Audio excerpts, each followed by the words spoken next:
Hey guys, how's it going? Beast here, back with another Epic 7 video, and today we are going to be talking about my boy, Chaos Inquisitor.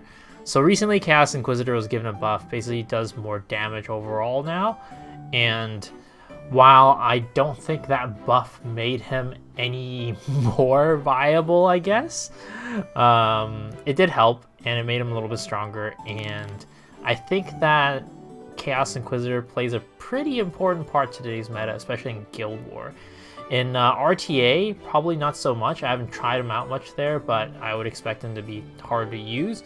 But definitely in Guild War, I think that Chaos Inquisitor is a very, very viable unit.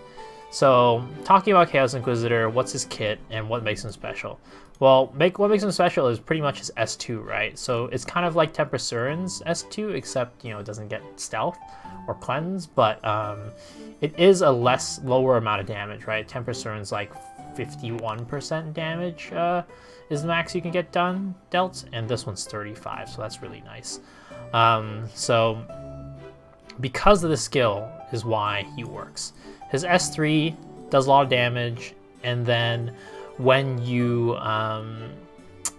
have a 100% chance to activate Heavy Strike afterwards. So this one does more damage when you have less health, and after you use it, if you have all the upgrades from the skill tree, you will activate his S1 100% of the time. And then this skill, his skill 1 Heavy Strike, has a 60% time of dispelling 2 buffs when you use it by itself, but when it gets activated by Preach, his S3, it has a 100% chance of dispelling those 2 buffs, which is great.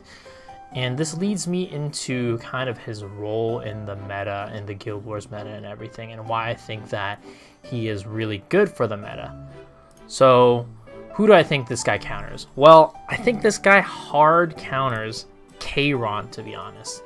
Because Kayron's usually, they don't have much health, right? So what you'll do is, you'll use your S3, you'll take them down to 0, or I guess 1, and they'll activate their immortality, right?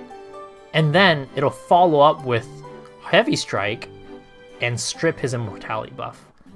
So I think that because of that, this guy actually does a really, really good job of defeating Kayron. Not only that, but one of the scariest things about Kayron is that his S3 basically, a lot of times can nuke a unit from 100 to 0. Well, if you position Chaos Inquisitor correctly in your fights, then he should be the target of his S3, and he will never die. So I think that because of that, Chaos Inquisitor is an extremely, extremely good counter to Kayron. And Kayron is really powerful in the meta right now, so you'll be seeing him a lot. And as you'll see in the fights that I'm about to show you in a little bit, so even when he doesn't go for Chaos Inquisitor, right, you're going to build your team around like having, a tankier setup. So your other unit, that they go onto will most likely not die either. But in a lot of setups, let's say a very popular setup is like Charles, Kayron, FCC, right? You bring 2 water units, and basically the Kayron won't go for both of them, and he'll only go for the Chaos Inquisitor. So when he pops his S3, your Chaos Inquisitor won't die. And your Chaos Inquisitor's fire against Charles, which is grass, earth, which yet again, you'll be doing a lot better against him. So I just think that Chaos Inquisitor is overall very, very good against Kayron. Now, what other unit is very good against, is Chaos Inquisitor very good against in the meta? Well, in my opinion, I think that Chaos Inquisitor is very, very good against Riolets. For the reason that, 1, his S1 provides a strip, right? Now, of course, you're not going to be getting past the avoid chance. But the fact that he has a spammable strip means that you'll be getting that chance to strip a lot more often than other units, which most of the other units don't have a spammable S1 strip. The only one that comes into mind is Haste, ML Haste right now. And he's a damage dealer. Chaos Inquisitor is a damage dealer. So you use him as your damage dealer and your strip, which is really good.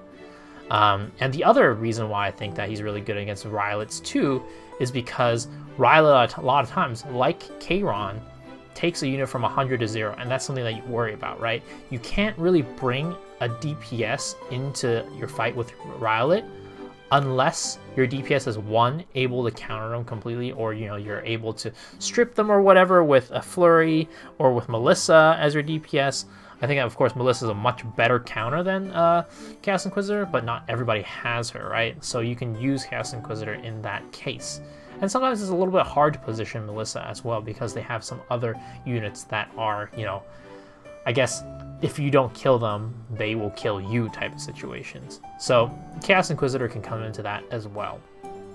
And like I said, because a lot of times Riolets will be one-shotting you, you don't have to worry about that with Chaos Inquisitor on your team. You can go into Riolets with confidence and, proc his counter with a confidence that you're not going to get killed for sure, because he is definitely not going to die because of his S2 passive. So for that reason, I do think that Chaos Inquisitor can act as a good counter.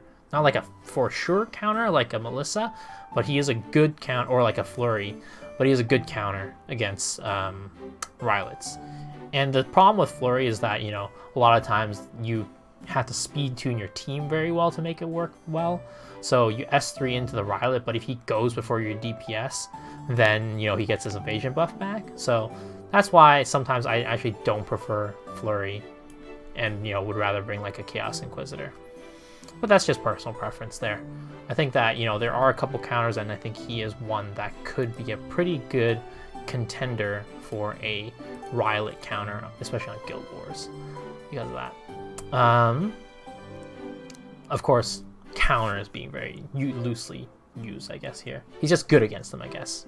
There you go. He's a unit that's good against Riolet. So let's take a look at my stats, right? Pull up the stats.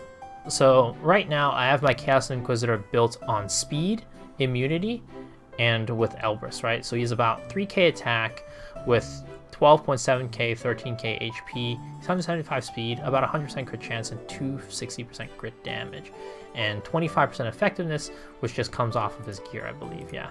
So I'd say that for building him, you want him to be about 3k attack. You want him to be, healthy. You don't want him to be just glass cannon, right? Because you run into situations where if you get hit by a stray hit, it might push you over that threshold of, the 35% max health, like one too many times, and you accidentally die in that situation. That's why I don't want to go completely glass cannon. But of course, some people will want to go glass cannon because, he basically takes 3 hits to kill, no matter what at that point. At least 3 hits. So some people choose to build him glass cannon. For me, I don't prefer that. And then I don't build effectiveness on him because units like Riolet, units like Kayron, units that you're looking to strip, even a Charles, for example, who, you strip their defense buff, their attack buff, they do less damage that way. Those units don't build resist, so you don't really need effectiveness on him. So that's the beauty of it. And, if you're up against like units that do build effectiveness, I don't think you're really bringing Chaos Inquisitor for those situations. Mainly using them for those Kayrons, those Riolets, and even those Charleses. So that's where I'd bring him in. And that's why I have him built this way. Of course, you want as much attack as possible on him. You want as much crit damage as possible on him. But, these are just the stats that I have with my gear. And these, I think, are like reasonable stats for most people to achieve. Now, the speed part, I'd say you want him to be decently fast so he gets turns. But also at the same time, you don't need him to be super, super speedy, right? But some people might also build him on counter because his S1, when he dispels the buffs, his awakening passive skill tree it has a skill note on here that gives you combat readiness whenever you strip a buff. I don't really know where it is right now, but there it is. So it gives you 25% combat readiness when buffs are dispelled. So that's why some people build him on counter, because he can be slow, and then when he hits them and he counters with either Elbrus or his counter set, then he will push himself up and he won't need speed that way. For me, because I don't know, RNG and whatever, I just prefer to build a more reliable way of getting speed. And yeah, that's his stats. And the reason why I have immunity is because I believe you should have immunity on every unit that doesn't take turn 1. But for his artifacts, I'd say that there are a couple artifacts that are good on him. Of course, Elbrus is a premium artifact on him. I think Elbrus is really, really good. And right now Elbrus is in the shop, so you can get it for him. Another artifact that I think could be really useful is Holy Sacrifice, because he is hard to take down, right? And when you do finally take him down, he heals back up, gets that barrier, and also gets that health back, and basically it's a lot of effective HP because of his S2, right? So I think that Holy Sacrifice is a good artifact on him as well, especially if you choose to do some on defense. Defense, if you use it on defense, is a little bit iffy, I'd say, especially with the presence of SSB, which kind of counters him pretty hard. But you could set up your team in a way where, you know, you maybe put a Rowan or something in your defense where you don't, you know, that counters SSB. I don't know, but I wouldn't recommend using it on defense because of that. But yes, Holy Sacrifice, good artifact on him. Gives him a lot of effective HP. Steadfast Gatekeeper, also a good artifact because, yet again, you want to take turns, you want to turn cycle. His S3 is on like a 3-turn cooldown or something like that. So the more turns he takes, the more damage he does, the more he heals up. Very, very good. And then Hilag's Lance is the other artifact that I usually use on him, because when I'm bringing him into like fights with like Riolets, right, or Kayron's less so, but more Riolets and like Charleses and things like that. When you're, you know, up against those units, you're going to be up against a lot of single target units, which will give you more combat readiness. Kind of the, I guess the name of the game really is make them go, move, you know, get turns, get attacks in more often. That's kind of where you want to build him. I think Noble Oath could be good too, but I haven't really experimented on it, just kind of on in theory, right? If you, the lower HP you are, and usually you're a Chaos Inquisitor, you want to sit decently low, it'll increase his health, increase his defense and effectiveness. It could be good, but I don't think it's like that good. It's viable, but not that viable. Mainly you're going to want these 4 artifacts: Elbrus, Holy Sack, Steadfast Gatekeeper, Hilag's Lance. And, you know, that's about it. And I don't know if I remember to mention this, but if I didn't, I'm sorry. When he S3s, he heals up, so it helps with the sustain. But yeah, so that's about it. That's Chaos Inquisitor in a nutshell. I think he's really good for the current Guild Wars meta, and, you know, he's not going to be doing like huge burst damage unless you build him full damage, but I think that he could be just, you know, built like kind of like a bruiser with like lower HP, more damage, and he'll serve you really well. In the clips to come, you're going to see, you know, me basically just going against Riolets and Kayrons and have him, you know, in a couple of other fights as well, and just, you know, having him shine there. I think the Riolet clips, unfortunately, I couldn't go up against really any Riolet fights that were super, I guess, showing him off. Mostly they were kind of like Crow fights, Crow showcases, but for the Kayron fights, you'll definitely see his power there. So hope you all enjoyed, and I guess, you know, as always, thumbs up if you liked it, thumbs up if you didn't, and, you know, leave comments below and let me know if you are using Chaos Inquisitor, if you think you're going to be building Chaos Inquisitor after this. Yeah, and other than that, I will, you know, see y'all later, and don't forget to hit that subscribe button. I really appreciate it. All right, enjoy the videos. See you later. Peace.